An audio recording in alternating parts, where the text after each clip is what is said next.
Halo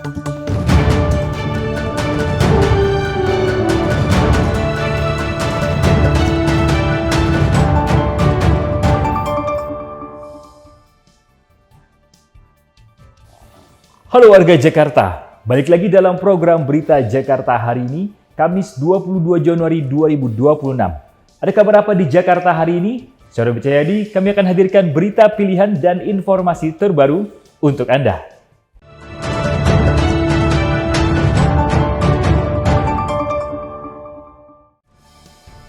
Warga Jakarta, sebelum kita ke berita utama Berita Jakarta hari ini, dari meja redaksi telah kami siapkan 3 berita pilihan dari website beritajakarta.id berikut ini.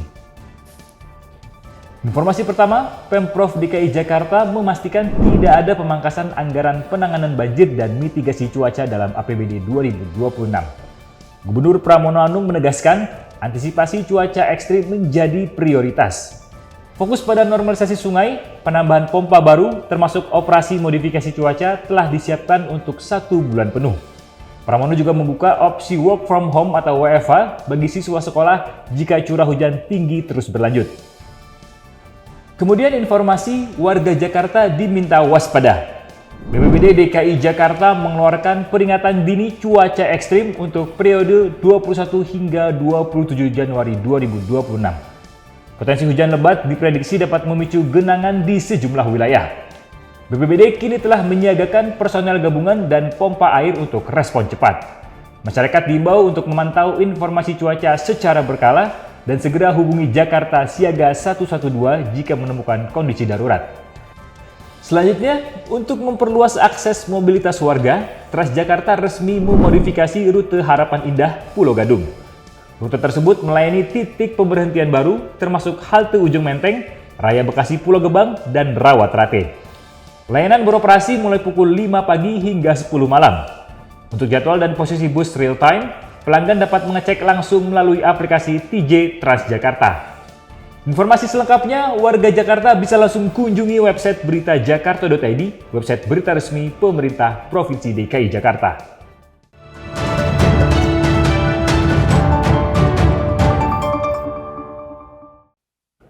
Kita beralih ke berita pertama Berita Jakarta hari ini. Gubernur DKI Jakarta Pramono Anung menyebut investasi di Jakarta sepanjang tahun 2025 menembus angka 270 triliun rupiah. Angka ini tidak hanya menunjukkan kepercayaan investor, tapi juga keberhasilan pembukaan 487.000 lapangan kerja baru di Jakarta. Hal itu diungkapkan Gubernur DKI Jakarta Pramono Anung dalam konferensi pers realisasi APBD 2025 di Balai Kota Jakarta.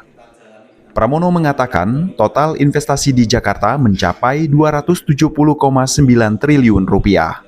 Angka tersebut tumbuh 11,99% dibanding tahun sebelumnya.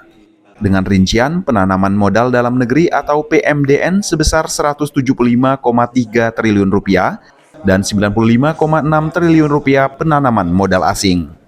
Investasi ini berkontribusi 14% terhadap total investasi nasional dan membuka lapangan kerja bagi 487.000 tenaga kerja.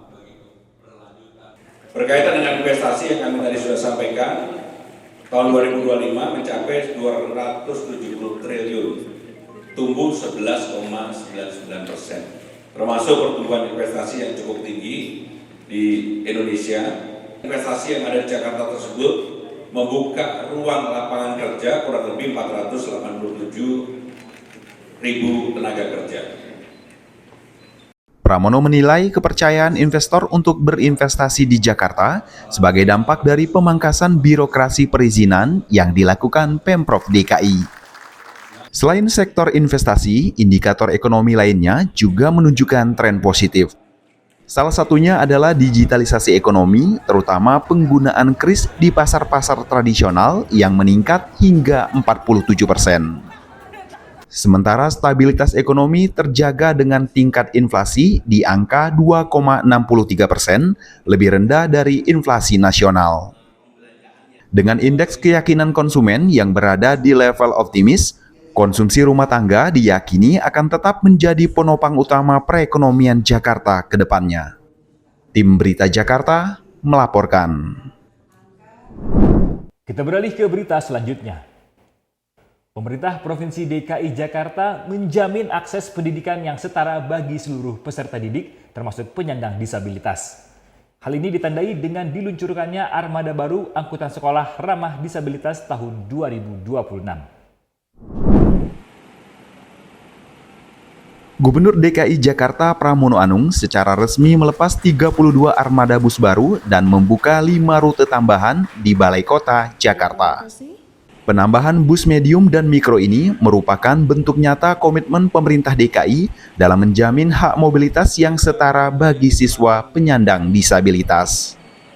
Pengembangan layanan ini mengacu pada Pergub Nomor 57 Tahun 2022 tentang penyediaan transportasi publik yang menyentuh seluruh lapisan masyarakat tanpa terkecuali. Dan mudah-mudahan armada bus ini akan memberikan kemudahan bagi anak-anakku sekalian yang akan berangkat pulang sekolah dan beraktivitas sehari-hari yang berkaitan dengan sekolahnya. Adapun 5 rute baru yang dibuka tersebar di 5 wilayah Jakarta. Meliputi jalur Yepak Ciledug, Rusun Rawabebek menuju Rorotan, BNN menuju Cipinang via Jatinegara, Kampung Rambutan Lebak Bulus, serta rute Permata Hijau menuju Lebak Bulus. Hingga saat ini, unit pengelola angkutan sekolah telah mengelola total 230 unit armada yang melayani mobilitas sekitar 41.000 pelajar setiap harinya. Program ini diharapkan mampu mempercepat visi Jakarta sebagai kota global yang inklusif, di mana rasa aman dan nyaman dalam bertransportasi dapat dirasakan oleh siapa saja. Tim Berita Jakarta melaporkan.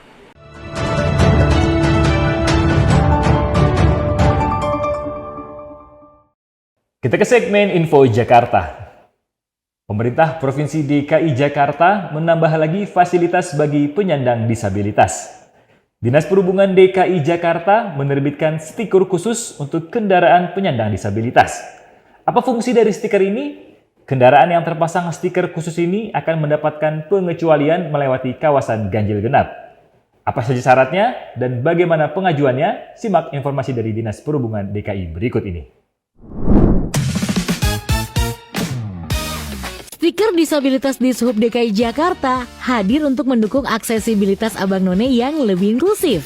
Dengan stiker ini, kendaraan penyandang disabilitas dapat tetap berkendara di ruas jalan ganjil genap tanpa hambatan dan bakal diprioritaskan di beberapa hal saat berkendara ya Abang None.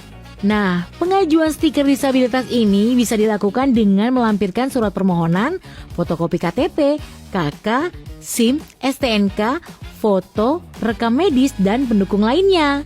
Berkas dapat dikirim atau diantar secara langsung ke kantor Dinas Perhubungan di Gedung Geraha Lestari, Jalan Kesehatan Nomor 48 Petojo Selatan, Gambir, Jakarta Pusat. Informasi ini dipersembahkan oleh Dinas Perhubungan Provinsi DKI Jakarta.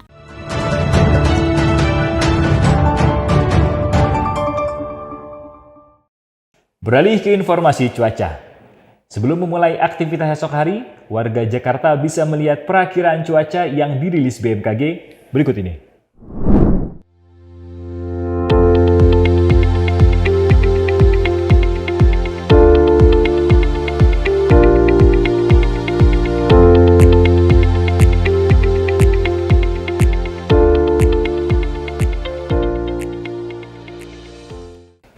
Masyarakat diimbau untuk tetap waspada terhadap perubahan cuaca yang terjadi. Demikian program Berita Jakarta hari ini. Coro Bicayadi dan tim redaksi undur diri.